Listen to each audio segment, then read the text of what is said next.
오늘은요, 삶의 계자시 제4단원으로 들어왔습니다.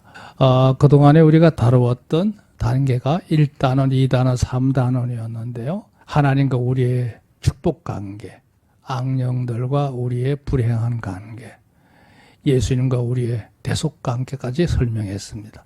자, 오늘은요, 예수님을 나의 구주로 영접한 이후에 이루어지는 시민 관계입니다. 하나님의 자녀된 백성들의 관계가 어떤 관계인지 여러 가지 그 관계성에 대해서 이 시간 말씀을 나누려고 합니다. 오늘 한문 시약 글자는 주인 주자입니다. 벌써 무슨 의미인지 아시겠죠? 예수님을 나의 주님으로, 주인으로 모시는 것을 의미하는 이 주자입니다. 주라는 의미 속에는 그냥 단순한 주인, 어떤 자, 뭐 이런 의미도 있지만 또 다른 의미는 나의 머리란 뜻이기도 합니다. 머리. 우리 인간의 사지육체 가운데 이 머리의 기능이 제일 중요하지 않습니까? 물론 다른 지체도 중요합니다만 머리의 이 순 기능이 매우 중요한 거죠. 예수님이 우리의 삶 속에 구주로 영접했을 때 가져야 될 가장 중요한 순 기능은 예수님 우리의 머리가 되시는 겁니다. 또 마음으로 말하면 우리의 중심이 되는 거고요. 또 모든 것에 일정한 일들을 진행할 때 그 모든 것의 기준이 되시는 분이 바로 예수님이신 거죠. 이 모든 걸 병합해서 바로 이 주인 주자를 쓴 겁니다. 따라합시다. 예수님은 나의 주. 우리가 예수님을 그냥 예수님 이렇게 부르기도 하지만 부수적으로 우리가 늘 관계적인 측면에서 부를 때 나의 주님, 주님 하면 그분이 곧 예수님을 지칭하는 의미인 거죠. 그래서 그런 의미에 담긴 뜻을 보려고 합니다. 자, 앞서 우리가 다루었던 3단어는 아주 예민한 부분이고요. 또 이것들은 여러 많은 종파들 가운데서 두드러지게 구별되어지는 유일한 것들이었어요. 물론 지금도 유일한 것들이긴 합니다만, 이제는 이제 더 순화돼서 이제 평범한 일상으로 돌아온 교훈이라고 볼 수 있습니다. 오늘 이제 이 4단원의 시작을 여러분 유익하게 잘 보시면서 이제 이 실제 생활에서 예수님을 여러분의 삶의 귀한 주님으로, 주인으로 모시는 축복의 역사가 있기를 주의 이름으로 축원합니다. 자, 여기 오늘 명제가 이렇게 시작했습니다. 모든 일에는 시작이 있고, 그렇죠? 시작이 없는 일은 없죠.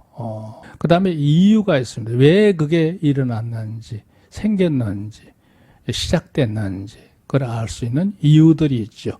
또 이유란 다른 말에 목적이라는 말도 이렇게 포함되기도 합니다.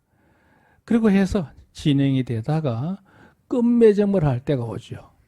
끝맺음 할 때가 되면 그 일이 시작된 것에 대한 평가를 내릴 만한 결말이 이루어집니다. 이게 인간사에 일어나는 모든 일들이에요. 그러니까 아무 뜻도 없이 생겼다가 흐지부지 없어지는 것들은 없습니다. 다 모두가 그 나름대로 일정한 의미들을 갖고 있다 보시면 돼요. 자, 문제는 그거예요. 더욱 의미로운 사실. 그 모든 일들에는 세 가지가 파트 붙어요. 첫째는 노선이 정해져요. 어디로 나가고 있는지 그 노선이 분명히 만들어지게 됩니다. 성경적으로 말하면 이게 하나님 중심인지 인간 중심인지 천국 중심인지 세상 중심인지 교회 중심인지 사회 중심인지 이런 요소들을 나눠할 수가 있고요. 왜냐하면 인간이 이 사유의 존재이기 때문에 생각들을 많이 하다 보니까 여러 가지 이념들이 만들어지는 거거든요. 그것에 향해서 꾸준히 나갑니다. 그걸 지향한다 그래요. 한 방향이 있는 거지요. 그게 다 이제 아까 결말과 연결되는 덕실이 주어져요. 이게 어느 정도의 내게 유익했던 것인지 덕과 실이 수반된다 그랬어요. 수반된다는 말은 어떤 일이 벌어졌을 때 거기서 덧붙여지는 현상을 말할 때 수반된다 그래요. 비슷한 말이 하나 더 있죠. 동반한다 그런 얘기죠. 동반과 수반은 다릅니다. 동반이란 말은 어떤 일이 진행될 때 반드시 옆에 짝을 이루어가는 것들, 이런 얘기거든요.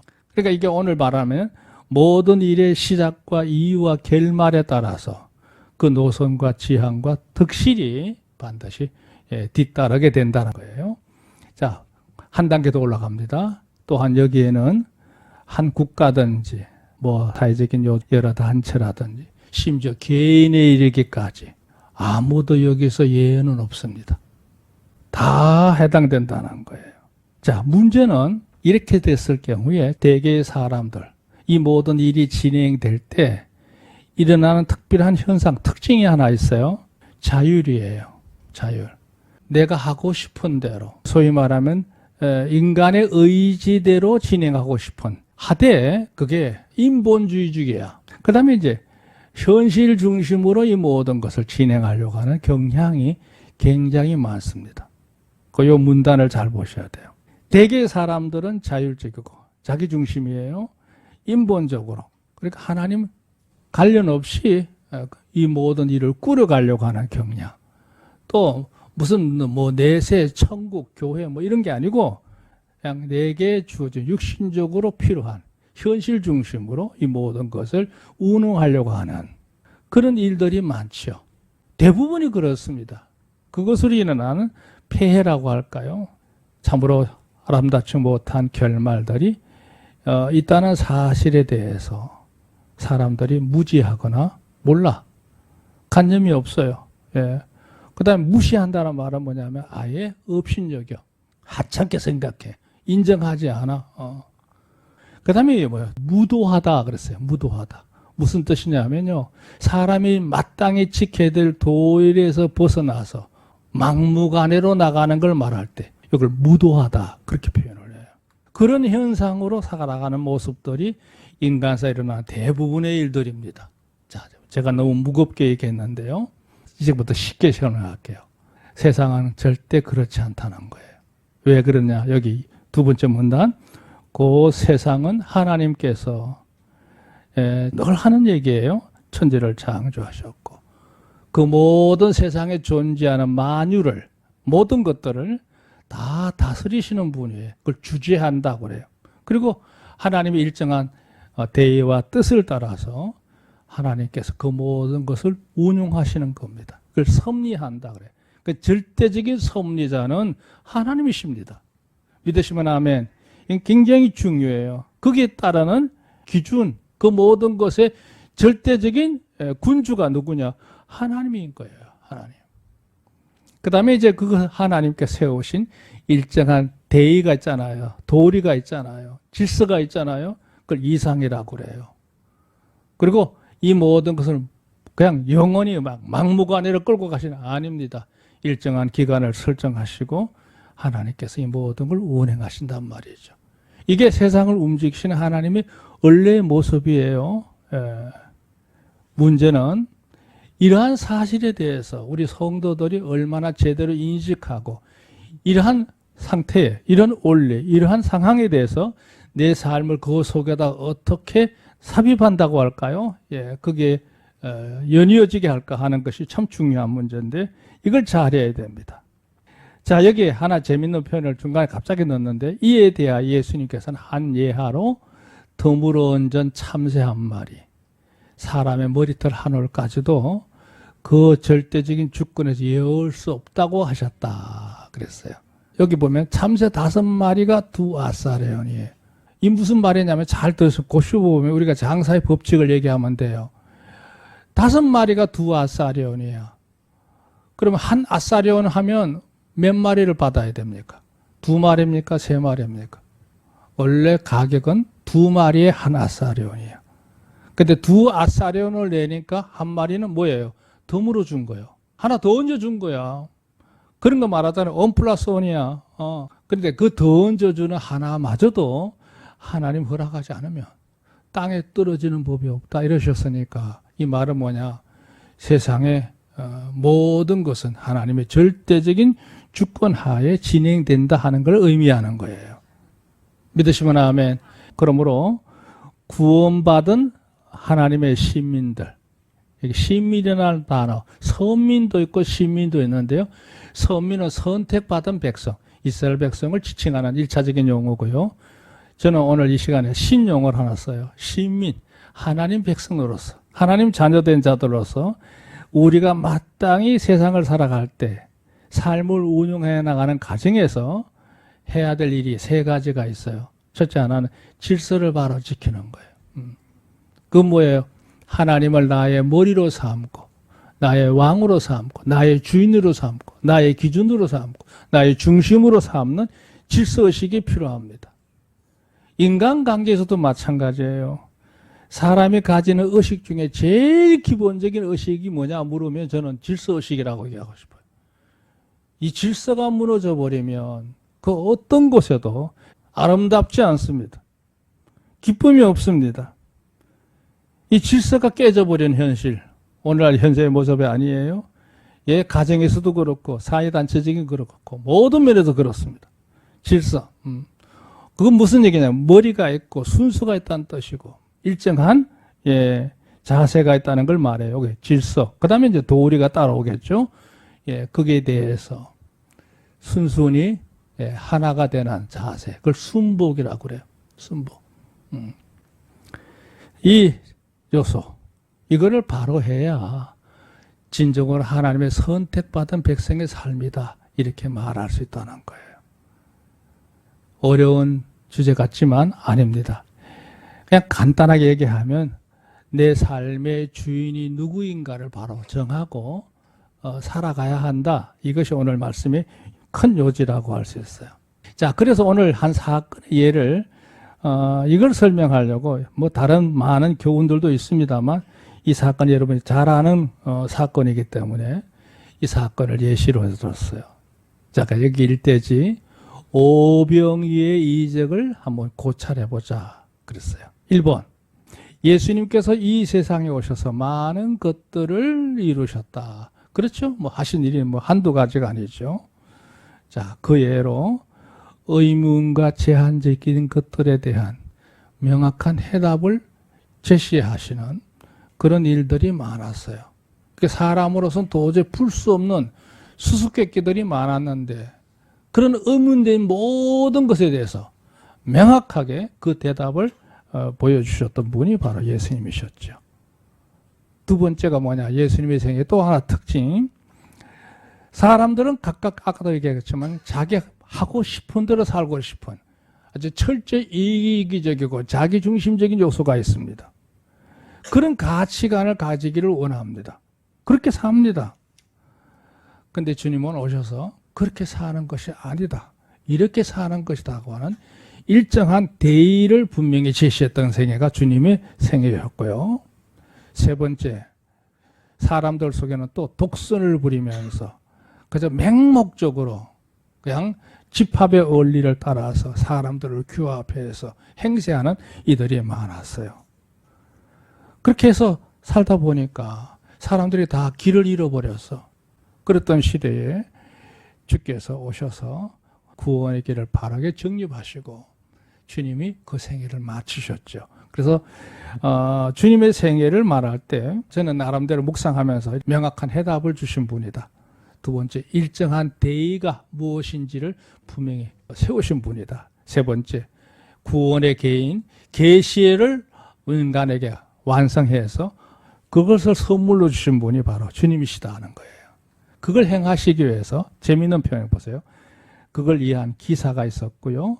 표적이 있었고 모본의 생이었다 그랬어요. 사실은 이거 모본이라는 단어를 빼고 이적이라는 말을 넣고 싶었는데 그건 부수적으로 두 번째 다루기 때문에 뺐습니다. 자, 예수님께서 행하신 사건들을 보면 그냥 평범한 것들도 물론 있습니다만 대부분은 보면 세 가지 중에 하나예요. 기사, 표적, 이적이에요. 이게 뭔 뜻이냐? 잘 보세요. 기사라는 말은 뜻은 기이한 일들이라는 얘기예요. 심오한 일들. 그냥 적당한 일들이 아니야. 깊은 의미를 내포하는 많은 기사를 행하셨어요. 그러니까 사람의 나이로 따지면 약간의 30살밖에 되지 않는데 주님이 행하신 모든 일들 속에는 그 당시에 수많은 현자들도 어려워하는 문제를 거침없이 그것을 풀어가시는 모습을 볼 수 있어요. 이게 다 기사입니다. 그 다음에 표적이라고 하는 말이 있어요. 표적. 어떤 의미를 이렇게 부각을 시키기 위해서, 나타내기 위해서, 그것을 분명히 깨닫게 하기 위해서 보여주는 일들을 말할 때 표적이라고 그래요. 그게 단순 이적이 아니고 그 이적을 통해서 뜻하신 바 목적이 있다는 걸 말할 때 그걸 표적이다 이렇게 얘기를 해요. 그 다음에 또 하나 이제 순수한 말로 이적이라는 말을 써요. 이적. 이적은 뭐냐? 인간사에서 절대 이루어질 수 없는 일들이 신의 능력으로 말미암아 이루어지는 일들을 말할 때 그걸 이적이라고 그래요. 쉽게 말해서 자연의 일반적인 이치를 뛰어넘는 엄청난 일들을 주님이 행하시잖아요. 그냥 말씀으로 그냥 안전병이가 일어나기도 하고 소경이 눈을 뜨기도 하고 죽은 자가 다시 살아나기도 하고 문둥병자가 눈앞에서 그냥 고쳐지기도 하고 말이죠. 이런 일들이 다 뭐냐? 이적이에요. 이적. 근데 그건 단순 이적이 아니라 아까도 말한 그것에 표적을 담은 거예요. 표적.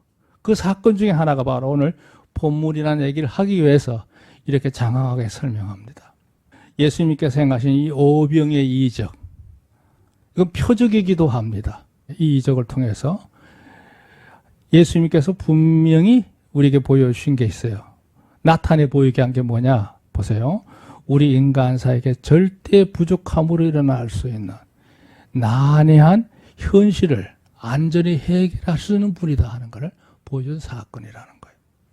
6월절을 맞이해서 예수님께서 갈릴리 바다 북쪽 끝 지역, 지금의 그 골란고온 산기슭 밑에 있는 평원 지역을 말할 때 이걸 베세다라고 하는데요.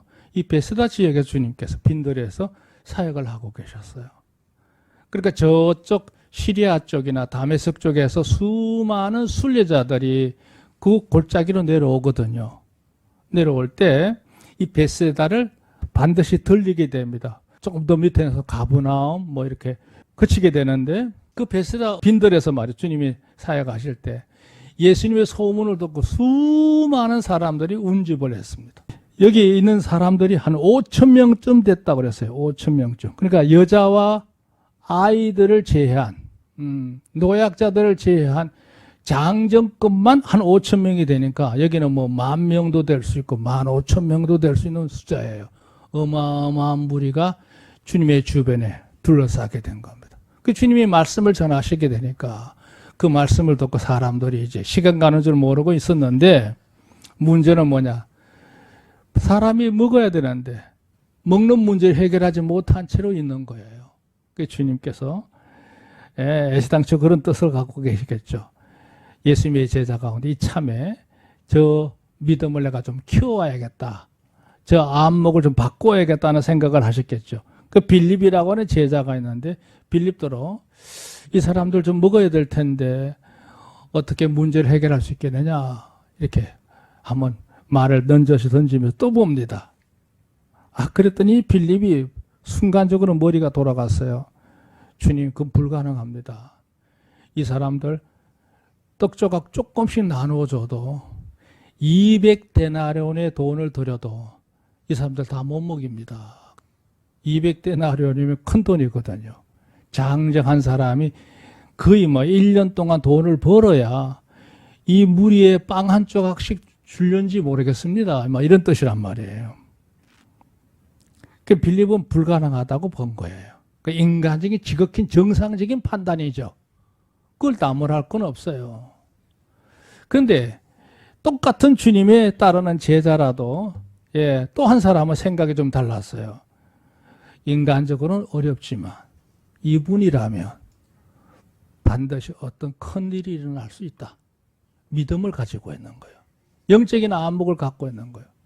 그게 누구냐? 안드레가 주님께 와서 넌저시 말합니다. 주여, 제가 보니까 한 아이가 도시락을 싸갖고 왔는데 보리떡 5개, 물고기 2마리, 보자기 싸갖고 있는데 그게 도움이 되겠습니까? 이렇게 얘기한 거예요. 그 뭐예요? 주님의 능력을 알고 있다는 얘기죠.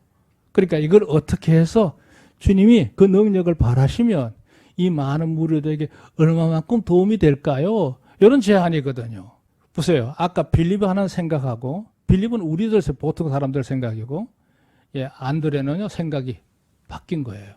그러자 주님께서 지시하시죠. 이 사람들을 50명, 100명씩 무리를 지어서 앉게 해라. 그랬어요. 그래서 그 빈들에 말이죠. 수없는 사람들이 때를 앉습니다. 이게 무슨 일인가. 아, 그리고는 아이가 들고 왔던 그 보리떡 5개 물고기 2마리를 넣고 축사하셨어요. 기도하신 거예요. 주님의 축사가 끝나자마자 눈을 떠보니까 어때요? 아, 그게나마 난리가 난 거죠. 먹을 게 산더미처럼 쌓인 겁니다. 아무리 퍼날라도 이게 모자라지 않아. 여기 보면요. 거기 앉은 사람들이 자기 원대로 먹고 싶은 대로 실컷 먹었어요. 먹고 난 다음에 주님이 또 하나 하죠. 그 먹고 난 다음 빵 부스러기 버리지 말고 다 모으라. 그 부스러기만 모아도 12강주리가 넘쳤다고 그랬으니까 대단한 거죠. 이건요, 인간사에 일어날 수 없는 이적입니다.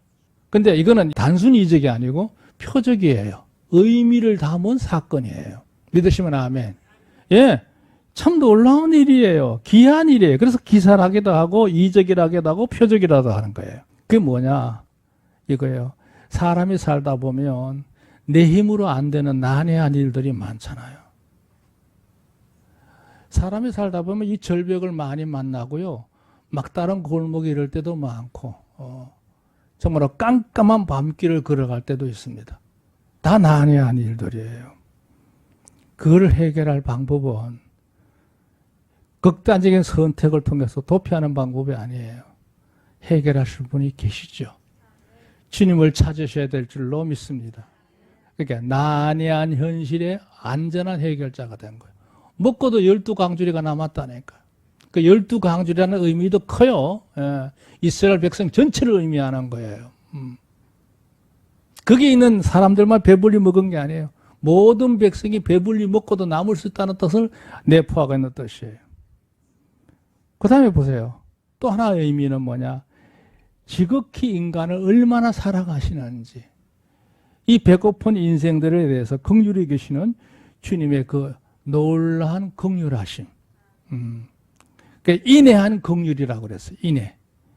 예, 넉넉하고 부드럽고 온화한 사랑의 긍휼이야. 우리를 향해 주님이 가지고 계시는 관심인 줄로 믿습니다. 세 번째 또 하나 표적이죠. 먹고도 남았어. 그래서 풍성한 축복의 온전한 은혜였던 거예요. 그러니까 오병의 역사는 이런 의미들을 유감없이 보여줄 사건이 이 베세다 지역에서의 이적이었던 것이죠. 자, 3번 보세요. 예수님께서 행하신 기사들, 그러니까 많은 기이한 일들을 보면 너무 많죠. 종류도 많아요. 다양합니다. 그런데 이 모두는 오로지 하나님 역사의 체험이 필요한 사람을 위한 것이다 그랬어요. 무슨 얘기냐면 아무에게나 자랑하듯이 보여준 게 아니에요. 주님을 제대로 섬기고 싶은 사람들에게 필요한 이적들이고 기사들이에요. 그걸 우리가 그냥 그런 일이 있었나 보다 하고 제3자적인 관점에서 그냥 소문으로만 듣는 걸로 끝나면 의미가 없어요. 이게 나의 주님의 역사로 여러분 실생활 속에 일어난 역사가 있기를 좀 축원합니다. 얼마든지 그걸 누릴 수 있다는 걸 말하는 거예요. 나아가서 내가 구주로 시인을 하고 그렇게 해야만이 내가 충실한 정인으로서 제자의 삶을 살 수 있게 되고 주님이 세우신 복음의 교회의 한 지체가 돼서 그 삶을 다할 수 있는 게 바로 주님의 이 기사요, 표적이요, 이적입니다. 중요한 얘기예요. 네 번째 보세요. 예수님께서 원하시는 것은 어느 종족이든지 시대를 살아가든지 어떤 종류의 신분을 가지고 있는 상관없이 복음을 영접한 이후에 그 백성으로 주님을 제대로 온전히 모시고 사는 예수님과 우리의 관계가 손님 관계가 아니고 주인과 종의 관계처럼 절대 이 질서가 형성되어 있는 이 관계가 이루어지기를 원한다는 뜻이에요. 그렇게 해서 우리가 일생간에 주님을 온전히 경배하는 자가 되고 주님과 더불어 동행하게 되고 예수님 이름으로 여러분이 인생을 다 마칠 때까지 완주하시는 나그네가 되기를 주님을 축원합니다. 주님이 바라시는 것은 예수님을 구주로 영접해서 하나님의 자녀가 된 이후에 우리가 해야 될 일은, 오늘 이 얘기를 하려고 한 건데 너무 어렵게 얘기를 했네요. 예수님을 진정으로 나의 주님으로 모시고, 나의 머리로 모시고, 나의 중심으로 모시고, 나의 모든 것의 기준으로 모시고, 나의 모든 것의 시작으로 모시고 사는 생활이 필요한데, 거기에 세 가지: 경배, 동행, 완주다 얘기해요. 옆에 간주 하나 볼까요? 세상에 미련한 사람들이 많은데요. 시편 14편에 보면 그런 얘기예요. 어리석은 자는 그 마음에 이르기를 하나님이 없다 하도다. 저는 부패하고 소행이 가정하여 선을 행하는 자가 없도다 그랬어요.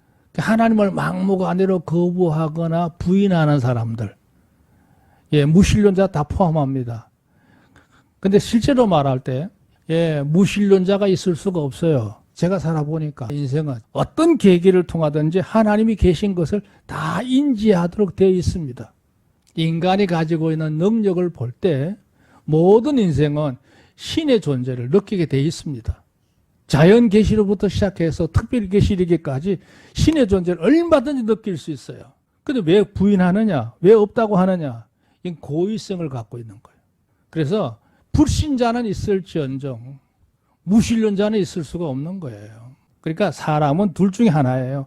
하나님을 섬기는 신앙인이 되든지, 하나님을 거부하고 자기 방식대로, 자기 뜻대로, 자기 마음대로 살고 싶은 불신자가 있을 뿐이에요. 그러니까 여기 보면 이는 자기 속이 다 썩어버렸고 소행이 가정하기 때문에 그렇다는 얘기예요. 그러니까 이거를 이제 유지하려고 하나님을 거부하는 것이죠. 그 미련한 사람들은 여기에 5가지: 신의 실존을 모르는 사람들, 두 번째 자기 중심으로 사는 사람들, 셋째 육체적인 본능을 따라서 언욕대로 사는 사람들, 그 다음에 하나님께서 그렇게 값없이 주시는 구원의 은혜를, 복음을 받아들이지 않고 아집 속에 안고하게 사는 사람들. 근데 결정적인 하나 있어요. 예수님을 구주로 영접했으나 주인으로 모시고 살지 않은 사람들이 많아요.